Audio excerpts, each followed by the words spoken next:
UFC 213 in Las Vegas was supposed to be headlined by a bantamweight championship tilt between champion Cody Garbrandt and former champ TJ Dillashaw, but it was scrapped after the champion hurt his back. Now, women's bantamweight champion Amanda Nunes will put her belt on the line against Valentina Shevchenko, who lost to Nunes by unanimous decision in March 2016. Also, middleweights Joel Romero and Robert Whittaker will fight for an interim belt. The UFC 2013 Nunes vs Shevchenko 2 is coming up Saturday, July 8, 2017 at 10 p.m. That's the main card at the T-Mobile Arena in Las Vegas, Nevada, and you can watch the preliminaries on UFC Fight Pass and the main card on pay-per-view. For the interim middleweight title bout between Joel Romero and Robert Whittaker. Romero, who's 13-1, is an Olympic wrestler with plenty of power, and Whittaker, who's 18-4, won the Smashes welterweight tournament. Whittaker surprised some with his TKO of Ronaldo Souza in April, but he's a very technical fighter on the ground and on the mat, and he can do damage.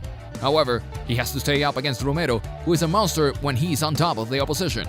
Whittaker wants no parts of that. Romero is the better option in this spot. Our pick for this fight is Romero. For the welterweight bout between Robbie Lawler and Donald Cerrone. Lawler, who's 27-11 and won a contest, returns to action after losing the belt to Tyron Woodley in July 2016. While Cerrone, who's 32-8 and won a contest, suffered his first loss at 170 pounds in a TKO loss to Jorge Masvidal in January. The start for this match will be the key, as Cerrone is a notoriously slow fighter at the beginning of bouts, and that could be his downfall against a fired-up Lawler. Our pick for this fight is Lawler. For the heavyweight bout between Fabricio Werdum and Alistair Overeem. Werdum, who's 21-6-1, and Overeem, who's 42-15 and won a contest, would love another shot at the title, which Werdum lost to current champion Stipe Miocic. So this is a huge match for both. Overeem's knees are legendary in the clinch, so Werdum will have to avoid that.